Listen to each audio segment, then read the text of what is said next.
And I mean, we've seen this, right? Nobody is exempt from challenge, from adversity, from obstacles. We all have it in our life. It's going to come sooner or later. That's what the 41 life is, though. Overcoming those challenges, overcoming those obstacles as they come at us and coming out stronger on the other side. So that's what we're here for. That's what we're about. We want to provide encouragement. We want to help people to keep going through those times, and we want to have some fun along the way. This is the 41 life. Let's get into it.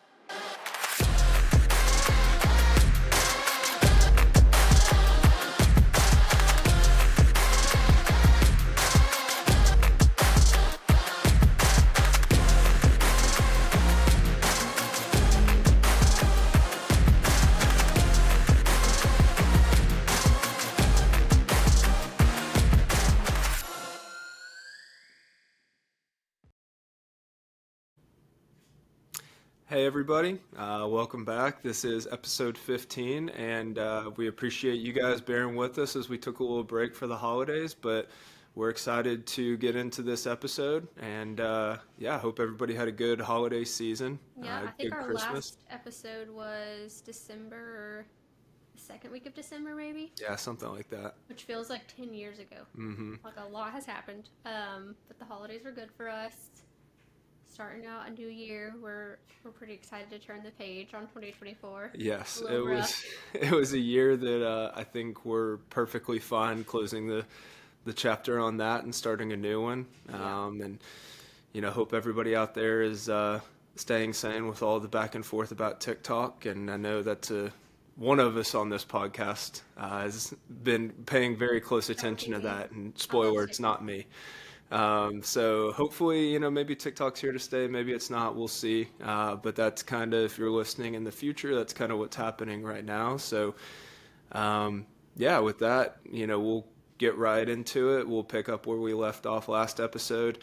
It was in the fall of 2023, Hmm. which, man, that seems like forever ago. But fall of 2023, we were building up to the big surgery, Hmm. and we had gone through some treatment. If you guys are coming right from that episode, you remember it pretty well. But if you've been part of this gap, then a little refresher. I was doing some chemo, and the goal was to kind of get everything back under control so that we could go in and do that big surgery in November, right around Thanksgiving, I think was the plan at that time. And I feel like And the anxiety was just like building, building, building, building. yes. Because like I knew this big surgery was coming because you were supposed to have it in May of that year and it got called off. Hmm. But we knew the goal was ultimately to still have this surgery, but we were going to try some chemo to shrink it down first and make it a little safer. And the surgery was falling right in the same week as Black Friday. Yeah, perfect So, timing. Couldn't have been any better. I mean, perfect recipe for the most stressful week of my life. Yeah. The tensions were a little high. So we Yeah. got closer and closer to. Yeah, I was also taking classes at that time. I'm a biochemistry major, and so I was right in the thick of some of those major specific difficult classes. And so, needless to say, we were kind of on pins and needles there for a little Yeah. bit and just making it through. But fortunately, we realized we had a scan leading up, October, I think it was. yeah, that basically came back and gave us some unexpected results. We were, like I said, hoping everything kind of got cleared up enough to where that surgery could be a little safer. It was going to be pretty nasty in itself. And we got those scan results and sat down, and I feel like everybody's kind of like, how did this It happen? shrunk But more than anticipated. yes, and So then they're like, well, let's get a PET scan hmm, because CT is used to monitor like size, so like growth in size, but then a PET scan is going to actually show you like what's going on in the tumor. it's a Like, much more yeah, in-depth are the scan. cells active? Are they alive? Or are they dead? Like, what's going on? So then you had a PET scan, I think it was like a week later after that. Hmm. And there was like hardly any activity in the Hmm. tumor. Like, it had decreased in activity tremendously. Yeah, and to pair with that, there was nothing going on in my lungs. So the chest was stabilizing, lungs were staying clear, and so we took a good pivot and Called steered off the away from surgery again. surgery, and we ended up going into radiation instead. And that was always going to be probably the next step after surgery. But that was like a huge moment when Yes. they called off the surgery the second time. Yeah.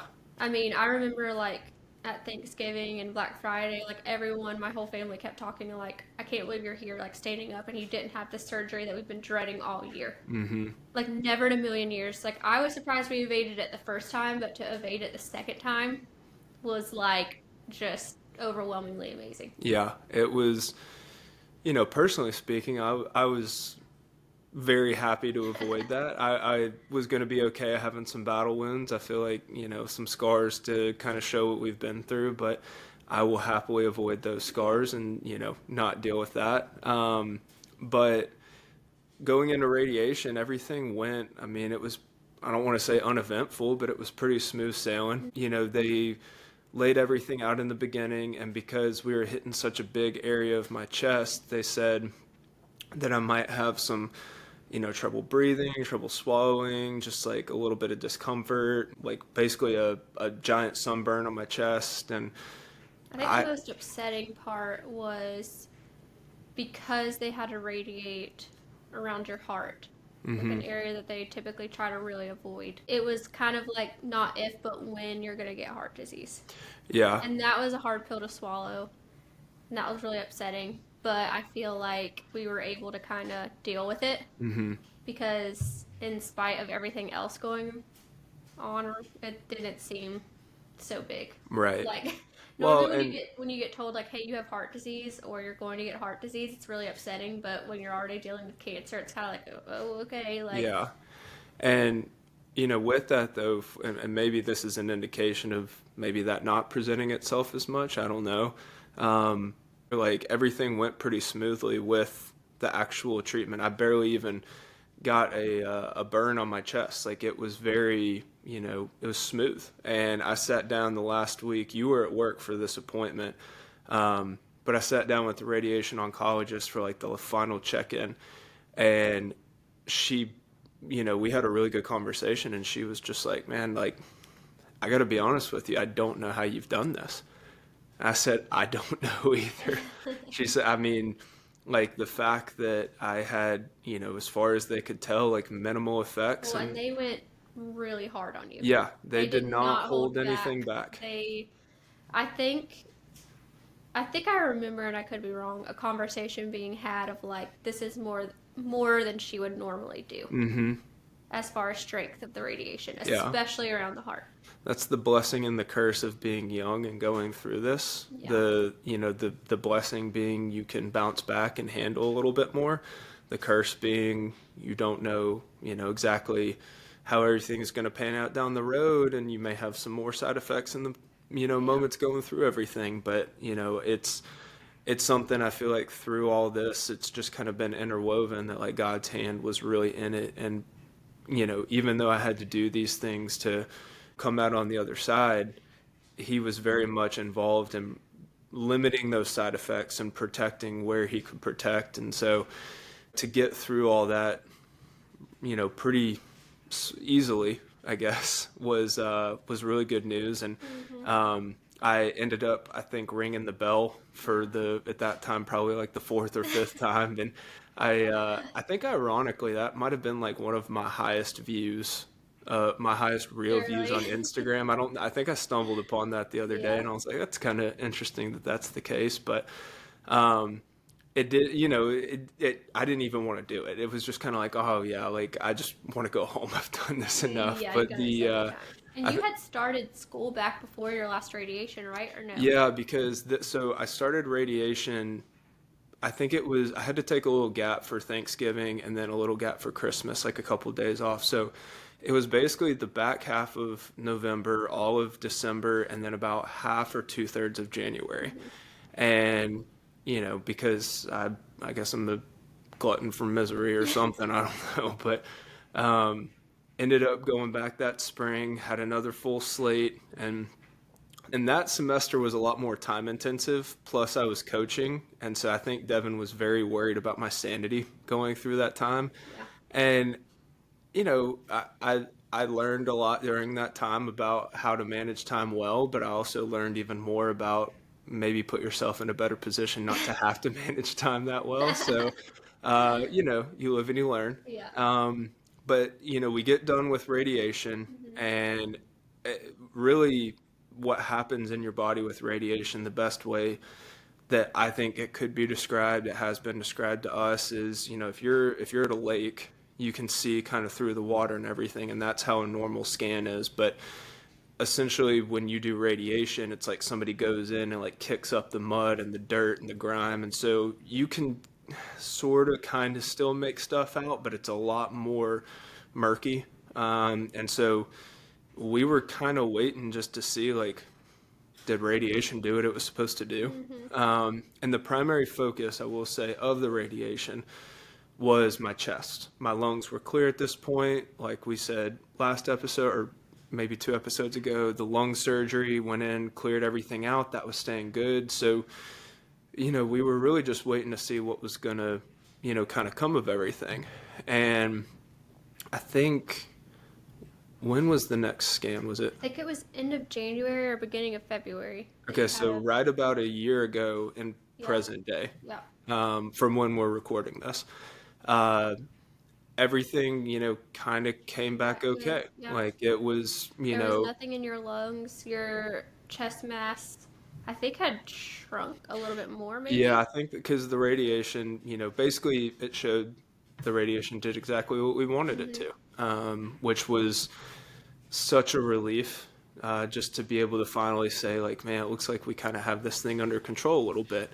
And, it kind of felt at times like dealing with angiosarcoma was trying to keep sand in your hands. Like, it just kept, little bits were Yeah. coming out. And And I feel like at that time, like, you got a clean scan, and I feel like we were like, okay, like, I think we might have, like, beaten this thing.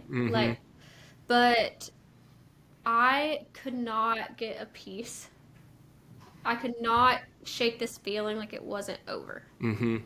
And despite you having a good scan, I was really struggling to process everything that had happened so yeah, far.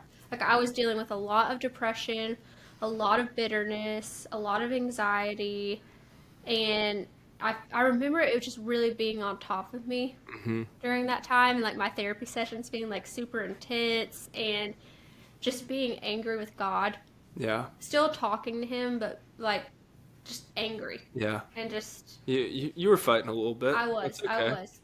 And I remember there was a women's night at our church. And the theme was basically like trust, like trusting God. And, like I said, I was going through like this time of this and anger and all this stuff. And I remember like sitting in the pew listening to this woman talk about, trust and faith and all this stuff, and how like you need to trust God and all, all that. And in my bitterness and grumpiness, like I was just sitting there thinking like, oh, this lady needs to be careful like what she says, because you can't trust God to fix it for you. Like, you really can't. I mean, like, I remember praying like, I can't trust you to like fix all of this, and right, God, like, kind of praying to him like in an angry way, like trying to get it out a little bit, because I knew like what I was feeling wasn't what I was supposed to be feeling. And I mean, I had so much anger and just hurt and grief that it took everything in me not to start crying in the pew. And she was like, you just need to trust God, like you just need to trust him. Because I was like, I can't trust him, like he's let me down over and over and over. Like, this thing has kept getting worse. And this was another one of those times when I got a vision, and I was praying to him, and then all of a sudden I was standing in front of him praying to him, like basically saying these things to him. And he said to me, all of these things that have happened to you, have they broken you? And I just remember like thinking about it for a minute and being like, actually, no. Like, yeah, there's been grief, there's been heartache and deep hurt, but it hasn't broken like my spirit and my soul. Like, I actually feel more content, and I have more confidence and peace, which is weird to say that you could have peace while also having hurt and grief. Yeah, well, I mean, having peace doesn't mean that circumstances are Yeah. good necessarily. I mean, it's kind of the same way, like, when Jesus was asleep in the boat, it wasn't that the storm was going on or wasn't going on. It wasn't, the disciples were just kind of like, oh yeah, everything's good. Yeah. Like there was chaos, but you can have peace in those Yeah. moments. So all of a sudden, we're walking arm in arm. And he's like, with me, you will walk through the fire and not be burned. And Which, if you guys remember, goes back to the very beginning. That was something that we had kind of yeah, heard in the beginning. You'll walk through the fire and not be burned. yeah. So all of a sudden, there is a ginormous fire in front of us. And he is pulling me into the fire by his arm. And I am pulling him back. Like, I'm like, I don't want to go into that fire. Like, I'm done with the fire. Like, please don't make me go in there. Like, this is what I'm saying in my head. And he is literally dragging me into this fire. Mm-hmm. And we get to the fire and we walk into it, and there is a huge bubble around him and I. And we're walking through this fire, and I'm like looking at the fire all around me, and I'm thinking in my head, I don't feel heat, I don't feel pain. And an ember came through the little sphere that was surrounding us, and it was about to land on my arm, and he caught the ember in his hand before it hit my arm. Mm-hmm. And then I like stopped having the vision. And you would think that that would have made me feel really happy and excited and peaceful and, you know, all of these things, but I like almost started having a panic attack in the pew. And we got in the car, and I told my mom about it, and I was like, we're gonna walk through another fire. Mm-hmm. Like, I think that's what he was saying. My mom was like, no, no, no, no. Like, I don't think that's what it was. Like, what if he was just telling you that he's been protecting you this whole time? And I said, I really feel in my spirit that we are going to be walking into another fire. Mm-hmm. And I'm sure you remember, but I came home and I just like lost it. Yeah, you Like, were very I upset. just sat in a chair and cried Yeah. because I was like, we have something else ahead. Like, this cancer journey is not over. I don't know what it's going to be. And along with that, from the beginning, I felt like one of two things was going to happen. I felt like either I had to have the surgery or I was going to have the surgery, which thank God I didn't, because I think now, like, I don't think I would have made it off that table, quite honestly. Or the other option that I said from the beginning is I feel like this is going to last for 3 years. Mm-hmm. And I really didn't know why. I just Couldn't shake that. kind of, to Devin's point, like I just felt like that was one of those things that not necessarily God was saying, but just like it was kind of like a seed planted in my head, like this is going to be 3 years, just buckle up. And I was like, okay, like I hope that's just my brain playing tricks on me, but something about it I could never get out of my mind. And so when you came home feeling that way, I was just like, crap. Yeah. I So think this was I like- was right. This was early February, and you had a follow-up scan. I want to say in March, Mm-hmm. I think. Yep. And that scan, 5 lung nodules popped up. And we were on the men's retreat with our church during that time. Yeah. And that was it was an awesome retreat. Like it was such a good thing for me. I needed it. I think it was really good to get to know a lot of guys from our church. And I actually got up at that retreat. They asked me to kind of share my story and kind of what had been going on. And that day that I shared kind of because at that point we were waiting on the scan results. I was waiting to hear from our doctor.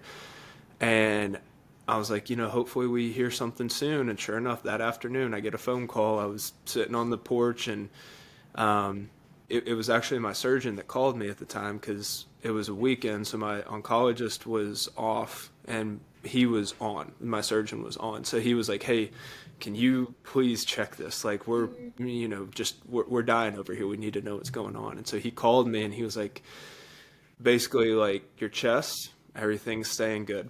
We're happy with that. I think it was even shrinking. I think that there was a lot of optimism around that. But my lungs, he said, we've got about, 3 spots that I'm concerned about. There's about 5 total. But there was still debate because it was so small that it could have been inflammation. Exactly. Or... And that's where essentially walking away, or, like when I was hanging up the phone and thinking about what to tell Devin and the rest of our family, like it didn't feel like that was really good news. It just felt like we're kicking the can down the road a little bit Yeah. because this is back, but we don't really want to act too prematurely.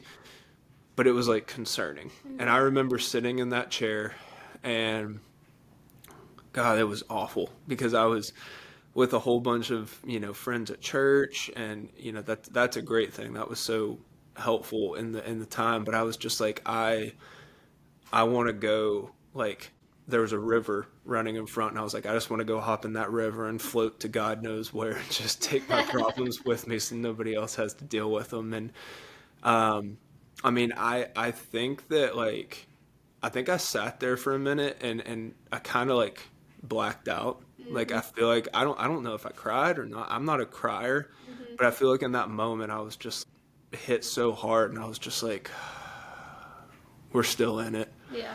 And my brother-in-law and father-in-law were there with me and they obviously got the messages that were going around and they're like, okay, so tell us more specifically what's going on. And I told them and I could just like I don't know, I felt so bad because I could just tell that all of a sudden like the weight that I was feeling, like they were in it with me.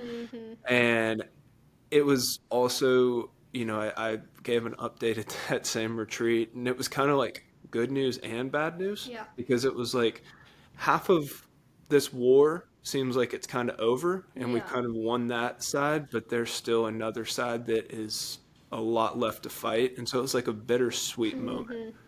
Yeah. And so after that, the plan was, well, we're going to rescan in 2 months. If these have gone away, well, that answers our question. It was inflammation. If they've grown, it's cancer.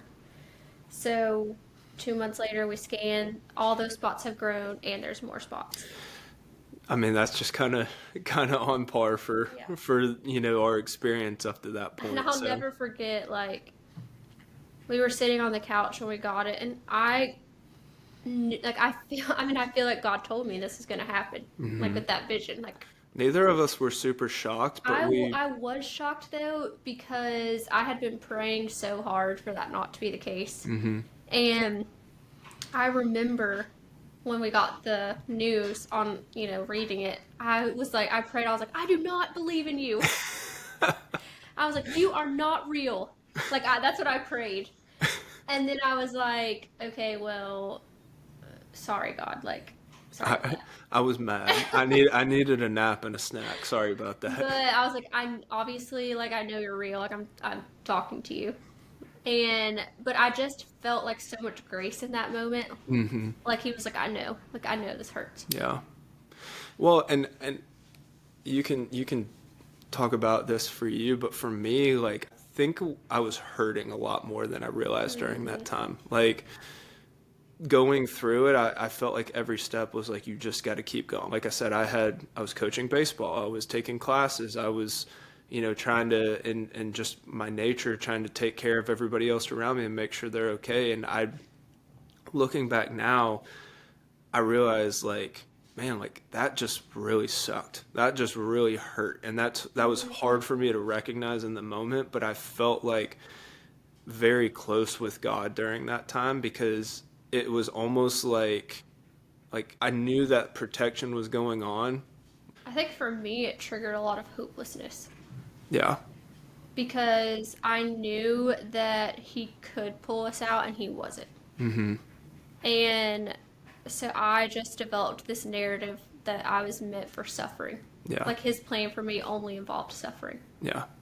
And that was a hard pill to swallow, and that was hard to live day to day thinking that. That like he was willing to let me go through this Yeah. without saving me when he very well could save me. Yeah. That was like what I began to like really wrestle with. And I think at the end of the day, like we were so exhausted because we're going on 3 years. Yeah. We're in year 3 of battling cancer and just battling our minds every single day. Yeah. Like we were just exhausted. Like I just remember being like, I can't do this anymore. Like I can't have this battle in my mind every day. Like I just want to wake up and not think about such deep stuff every day. Like can I just get up and think, what am I going to eat for lunch? Yeah. And not have to think about death and meaning of life and suffering and, all of these things. Mm-hmm. And you ended up doing chemo for a really, really long time. Yeah, It was the longest stretch of chemo that you've ever done. It ended up being like 5 months. it was closer to 6, Yeah. yeah. And I remember at that time, the team that I'm coaching with, the high school, not to brag, we're really good. But we won the state championship that year. And it was really cool for me too, because my high school that I went to also won the state championship last year. And that was something I never got to experience. Like, we had really, really good teams. Like, I mean, we had 3 guys that were major league players, another guy that got drafted, like 4 other guys that went to college. We were really good. Hmm. We never got to win a state championship. And when we won that with Southside, and I didn't get to win it in my high school at Tullahoma, but they won it the same year that we did. I don't know why, but something about that felt really significant, almost just like I'm here to redeem what could be but wasn't when the time is right. Yeah. And there's a picture on my Instagram. It's one of my favorite pictures, but I'm like, we had just won the state championship, and I have my arms up. Like, I think I had 2 peace signs or something, and I had like some, I don't know. It was with some of the other coaches, and there was such a conundrum going on with that picture because we had just done such a cool and exciting thing. We had also just found out that I had to do a very intense chemo regimen. I mean, they laid it out, and we'll get to that in a second, but it was going to be rough, and we knew that going in. I had, just finished my spring semester. I made dean's list, but I felt like I still had so far to go to graduate and finish up school and knowing the road ahead. And so it was like this like good and bad like mix that I felt like God was kind of using to show, like, it's not where you're at right now as to where you're going to finish, but you have to trust me. You have to rely on me to take you where I want you to get to, where I know what's best for you to get to. I personally did not want to hear that in that moment. I did not want to hear, you got to just keep going. Like, and simply put, that's what it was. Is I feel like he was like, if like, I will strap you to my back and we will go, but you have to take the steps. Yeah. Like, you have to show up. And I know on the outside, it probably didn't appear that I was thinking about and processing all that, because I probably didn't even realize it in the moment. But looking back now, like, just that weird, week or 2 week period there in May, it felt like it was very pivotal. And I feel like we've had a couple of those times. Like, the original diagnosis was, pretty crazy in itself, avoiding surgery multiple times. Like, we've had kind of checkpoints, but this was kind of that, like, another shift of like, gosh, I thought we were done, but here we are, and it's about to get harder. Like, we got to strap our boots on again and tie them even tighter because we're more tired than we were before. And I feel like because you had so much chemo at that point, like it hit you kind of hard right away. And Well, this one was so. This treatment, originally there was a game plan, and we kind of changed it because my oncologist talked to. He worked with MD Anderson, and he did his fellowship at Wake Forest, so he had a good connection at Wake Forest with somebody who deals with this pretty frequently. And so we adapted or adjusted my treatment protocol to something that was a little bit different. I was originally, for those of you guys that are familiar with breast cancer, like, or somebody who's been through that, you probably know what the red devil is. And if you don't, then it's basically just it's a nasty, nasty drug. It's red as it's going into your body, and I mean, it is just, you know the people that are going through it because they just really have a tough time. And so that's what they said you're going to be doing. And so when we shifted away from that, I was like, oh man, thank you. I dodged that bullet. And then he was like, well, this one's going to be just as bad, if not maybe even worse. And like you said, right away, it was It was intense. It knocked me out. I mean, there was probably it was again a 3 week cycle, and we did 3 rounds per treatment or per round, and there were three total. So I know that's a lot. Basically, 3 week increments. One of those weeks, I was like incapacitated. I was like on the couch. Like, I mean, you couldn't give me enough medicine. It felt like, and maybe this was a pride thing. I didn't throw up. I was proud of that. I was very proud of that. But it was tough. And again, because I pushed the limits, I guess, I was coaching a travel team that summer as well. And so I was doing that. I was dealing with treatment. Devin was at the store running everything. And so, I mean, there was a little bit, I think, at this time of we didn't want cancer to dictate our life anymore. And so no I felt matter, like we got very, at this point, used to living in it. mm-hmm. Like, we just were used to it. Yeah, And I feel like for me, like, I mean, the whole journey was incredibly tough, but like I mentioned, I was so fatigued at this point. yeah, And I just kind of felt like I was living in black and white. yeah, And I really started to struggle, like, with just day-to-day tasks. Like, felt like I was walking through quicksand. And mm-hmm. I even remember, like, I had, like, my, yearly physical where they took all your blood work. And I have, like, an incredible primary care physician that, like, I don't even have to bring things up. It's like he knows exactly what to bring up.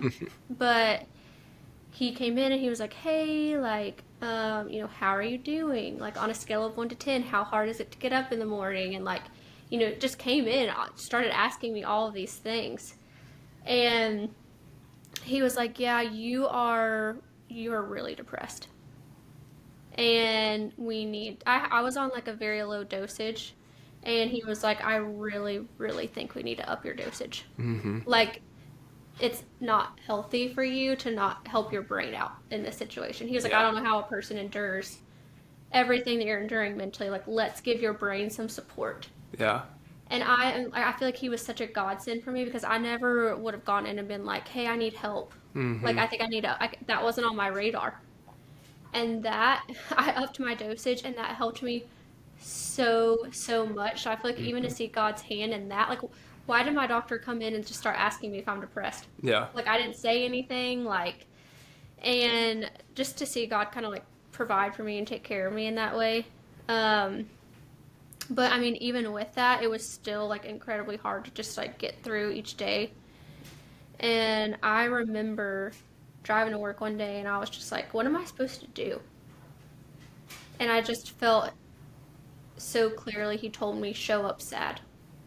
hmm. Just show up sad Yeah, until you're not anymore, but show up sad. And so I really held on to that through that entire chemo journey. Like I think it made it easier for me to be able to do something or go somewhere and be like, it's okay that I'm here and I'm not happy. yeah, Like to take that pressure off of myself helped so much.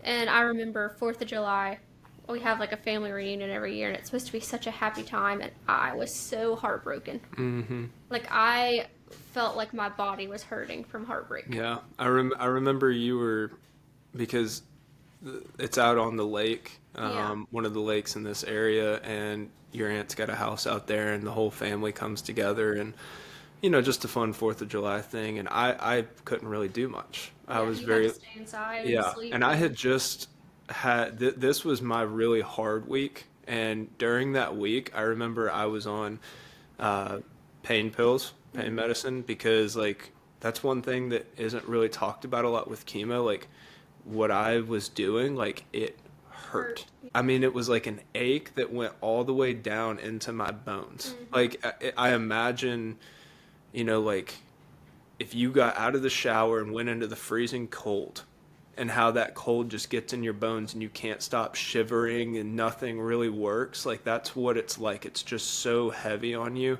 and you just can't really get away from it. And so I remember at that point we were probably about that's about halfway through the summer. I'd been doing this for a few Hmm. months now, and it just, even the pain medicine just wasn't, Doing it. it wasn't getting everything the way, that it was previously. And so I was sitting on a chair. I think I was watching a baseball game or something, and I just remember like feeling so bad because I could tell how upset you were because like you even said you were like I can't wait for the day that you get to go out on the boat with us and just have a good Yeah. like it's just not the same when we're all Yeah. out here and you're having to deal with Yeah. this. Yeah. It was terrible. Yeah. And I remember like just talking to my sister and just being like, I'm so sad. Like I'm just so like that's all I could say. Like I would just sit and listen to everybody else, and I just was there sad. Yeah. And we worked on that a lot in therapy about how like the emotions that I'm feeling, I don't need to push them down. Like my emotions are a response to the stimuli in my environment, Mm-hmm. and I need to give myself grace, and that my body and my brain is responding to them. Yeah. And like I said, it just took a lot of weight off to have a doctor and friends and even God come in and be like, yeah, it's okay to be sad. Mm-hmm. Like, just keep going. Yeah. Like, that's all I can say. And I remember you had a scan in August, I think. Was that the scan? Yeah. And it was either if this has shrunk and gone away, you're done. But if it hasn't gone away, you're going to continue doing chemo. Mm-hmm. So we had the scan, and of course, I don't want to say of course, but it didn't go away. And in line with everything that kind of up to this point. Yeah. And But it did get better. yeah, it did get better. It just wasn't gone. Right. But we were like, it scared us to death because we're like, you're doing this really harsh chemo, and these tiny millimeter spots are putting up a fight. And I, at this point, I had been doing this for 5 months at this Yeah. point. And I think I, we were just like, this is just so scary. To yeah. like Well, that this and just I won't go away. also, I was in line to do classes again. This would be fall of Yeah. 2024, summer 24 into fall of 24. And I had enrolled in classes, everything was a go. And I mean, we're kind of getting up to, I think I didn't even end up dropping the classes until August because we were waiting to see, like, is there any way that I can do these Yeah, classes? because you were just so sick. So I mean, there's no way that you could do classes Yeah. unless you completely stopped chemo right then. Yeah. Well, and to pair with that, to backtrack, at this point, we had done a lot of discussions and stuff, and I had kind of thrown around the idea or was starting to kind of work towards the possibility of, trying to do anesthesiologist assistant school. Hmm. And so to pair with the spring, I was studying for the MCAT. I was Hmm. taking practice tests, I was doing everything, and I was pretty proud of the work I was putting in. Yeah. And I ended up having to cancel the MCAT, which that kind of like it just felt like everything that we were working towards just kept getting shot down. I had to cancel the MCAT. I had to, I didn't feel like I was quite able to put my best foot forward when I was coaching the boys. And, going into the fall, I couldn't take classes. All I felt like I could do was sit on the couch and just be a nuisance to the people around me. And I know that wasn't the case. That just means that there were people around that cared enough about me to care about how I was feeling. And I'm so appreciative of that. But I had just been going through all that for so long that I was just like, if not for me, for everybody else, just let this please be done. I And will say that when you had that scan and it wasn't over and they added more chemo on, something happened in my brain and in my spirit where I completely reached the end of my rope. yeah, And that sounds bad, but I began to heal.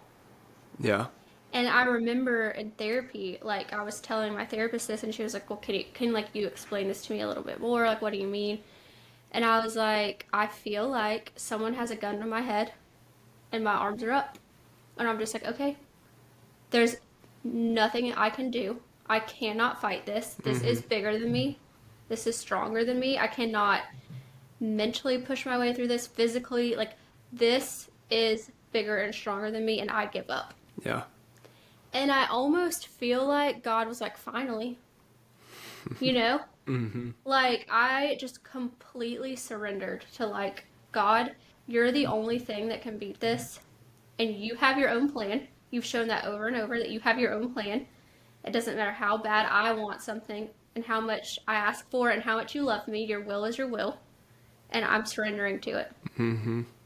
And when I tell you, so much peace flooded into my life and joy and healing, Mm-hmm. like I completely changed after that. Yeah, I remember that very vividly because I remember that was within days after getting that scan. Mm-hmm. And I feel like there was something, like, I remember it very distinctly for you, but I also remember feeling like this is terrible, but something's about to happen. Yeah. And I didn't know what, or I didn't know. And at this point, I mean, I'm not going to lie to you. When I felt something was going to happen, I didn't even necessarily know if it was going to be good. Yeah. I was like, we could go into this next scan, and these things have just started to eat away at my lungs, and I could be looking at months. Like, I had no idea, but I just felt like something was about to show itself. Yeah. And I just felt like I was just like, God's going to do what he's going to do. Yeah, And I'm along for the ride. yeah. Like And kicking and screaming makes it harder on me. yeah, yeah. And I felt like I don't know how to explain it other than peace just flooded into my life when I finally surrendered. Mm-hmm. Yeah, It took and 3 years and a lot of pain.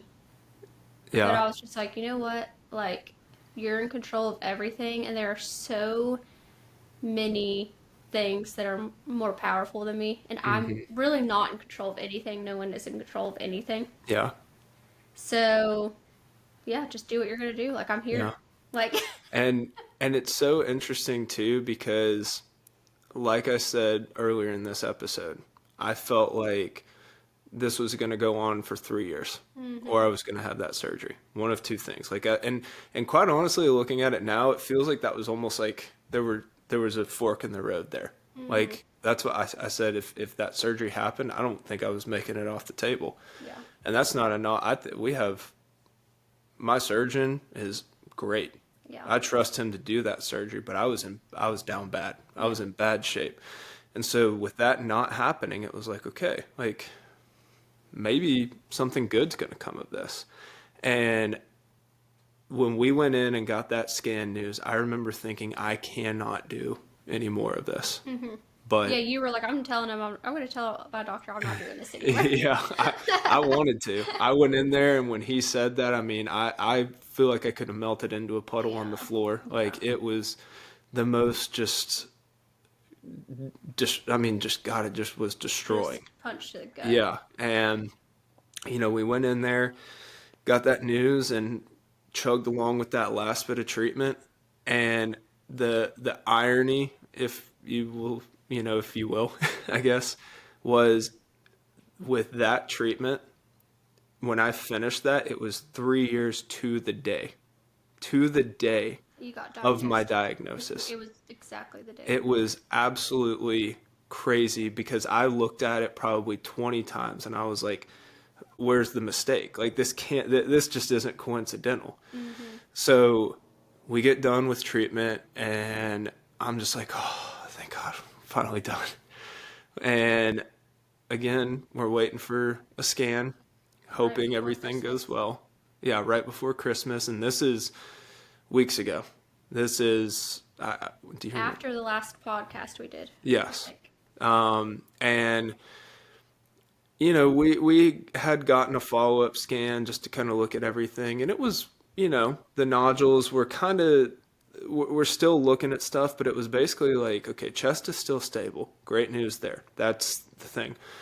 Lungs, two teeny tiny spots that we're like, okay, there's a chance that that's just scar tissue. There's a Yeah. chance that that's not cancer. And so Yeah. we're like, this scan that I had, and this is where we get caught up to real Present time. day last week. Yeah, last week, we're recording this on a Sunday night. We got this news earlier this week on Monday, and it's still so surreal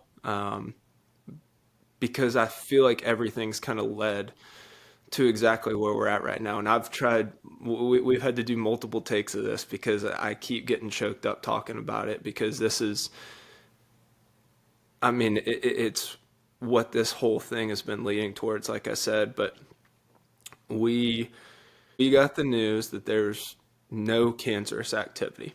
And we've been, for a few days, like I feel like we were kind of afraid to say this. Yeah. I feel like But we're still afraid to say it. I and I don't know I've why, yeah, but I've had a hard time. I mean, even just saying this, like I keep getting, choked up and teary-eyed because I can't believe that we're here and we're able to say this because I mean, if you've been through this with us through, this season and us telling all this, there's been some really dark moments, some really difficult things that we've been through. But to be able to, right here in front of everybody, to be able to say that at this moment there is no cancer detected and essentially I'm cancer free. Um, I I had faith that God could do something, but just because he could didn't mean that he would. And it is, I mean, looking at like Devin's computer right now, there's a sticker she has on there that says Waymaker, Miracle Worker, Promise Keeper, Light in the Darkness. And that's exactly just what's right in front of us right now. And so um, the plan as of right now, where we're at, is to follow up in 6 weeks with a PET scan to get a more in-depth view of everything. But to go from a place of thinking that I was going to have surgery and not make it off the table, and even going back to finding out that this was angiosarcoma, and all of a sudden, the odds very much changed and were stacked the against us. chemotherapy I mean, toxicity with the seizure and it's been such a difficult journey at times, but I think this moment that we're here in and being able to share and be examples that, you know, God is able, God is good, and God is worthy. and he'll Those are get you three to things he'll that get you to the other side. yeah. And I think at that verse, like, count it all joy, brothers, when you go through various trials, because it'll make your faith more complete and like lacking nothing. And I'm just like, oh my gosh, like I look at me before this journey started and I look at me now and I am more complete. Mm-hmm. Like, how does that make any sense? Yeah. Like, things have been stripped from me, like I've taken a beating and I'm more complete now. Yeah. Like, I don't know how else you explain that. Yeah. And I think, you and I are very much realists and like, understanding that we've been in a place before where, it's looked good and it's come back. And, I think, like I said, it really just comes down to being in that place of surrender and Mm-hmm. understanding like that God doesn't owe us anything. So anything good is just something to be so excited about and grateful for. Mm-hmm. And, I feel like our pastor put it really well today when he said, God doesn't owe you an explanation of his plan. Mm-hmm. Because that would mean he was serving you. Yeah. Like, we serve him. He has a plan and we go along with it and we don't need to be told why. Yeah. And at the end of the day, I mean, there's so many things that happen here on earth that we don't understand and we never will. Like, why these terrible, terrible things happen, why he steps in when he does, why he doesn't step in.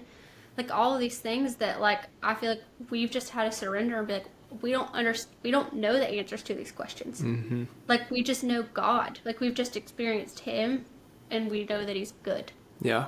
So whatever he's doing, like, we trust. Yeah.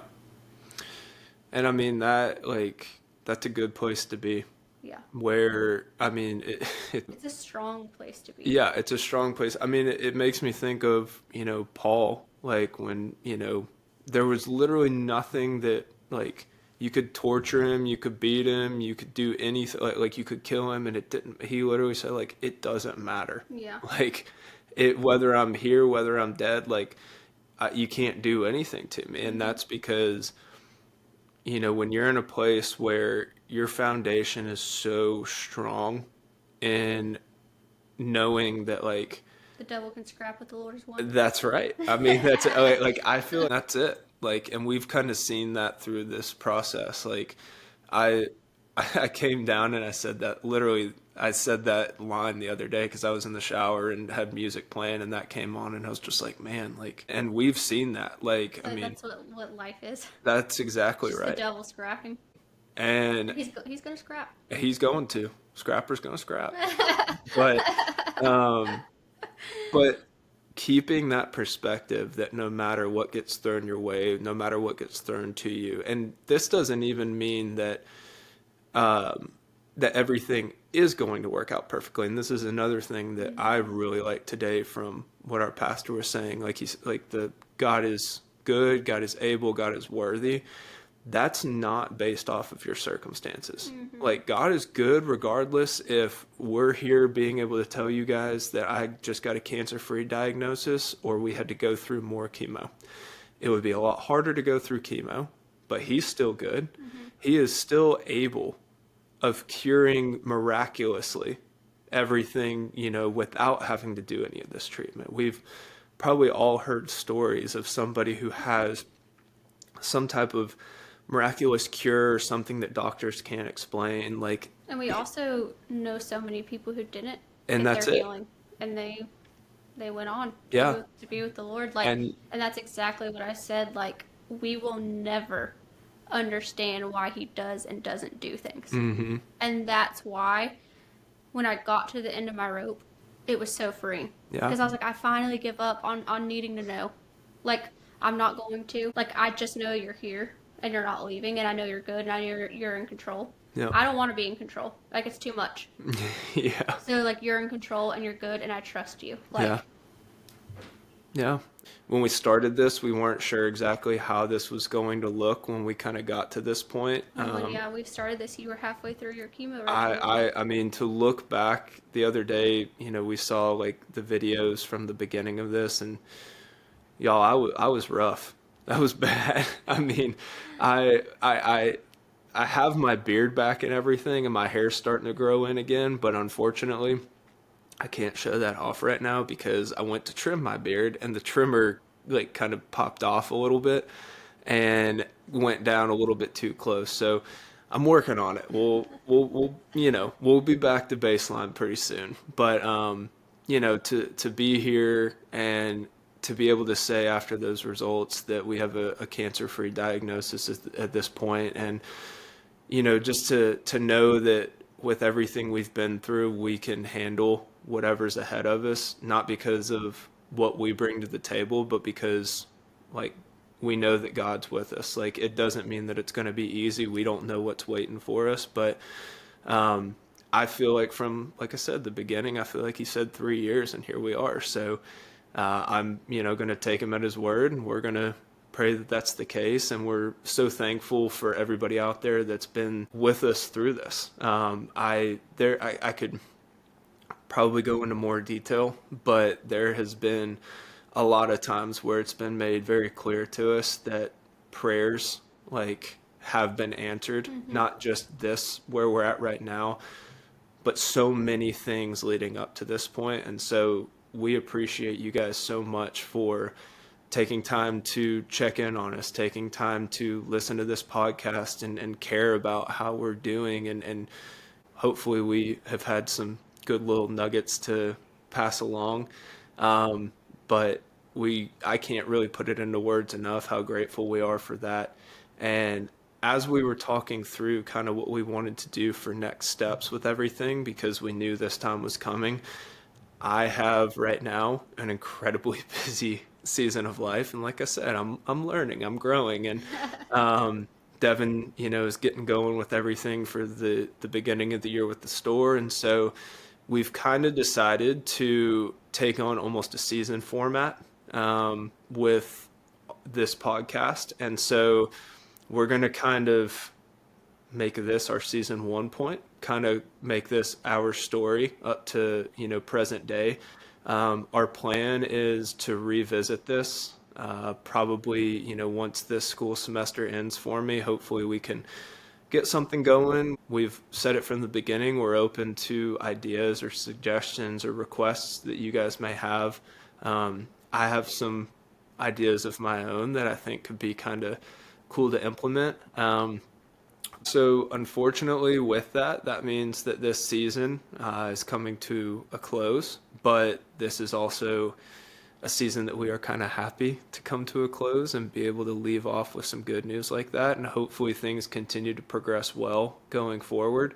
We'll try to, keep you guys updated with little things here or there potentially, but we're excited for what's ahead of us. It's been a difficult season, a difficult chapter, but like we said, it's nice to turn the page and see what 2025 has to offer. And we appreciate you guys listening as always. And one thing that really surprised me that I looked at today was during the break that we took, there were still listeners and there were still people who were joining in. And so if you are coming in after we've already recorded this and kind of wrapped everything up, thank you guys so much for taking the time to just hear what we have to say, and we hope you've enjoyed it, and hopefully there's a lot more in store in the future, but we'll get to that when we get to it. So yeah, but thank you guys again so much, and on that note, I'm David. And I'm Devin. And this has been the 41 Life. Thank you all.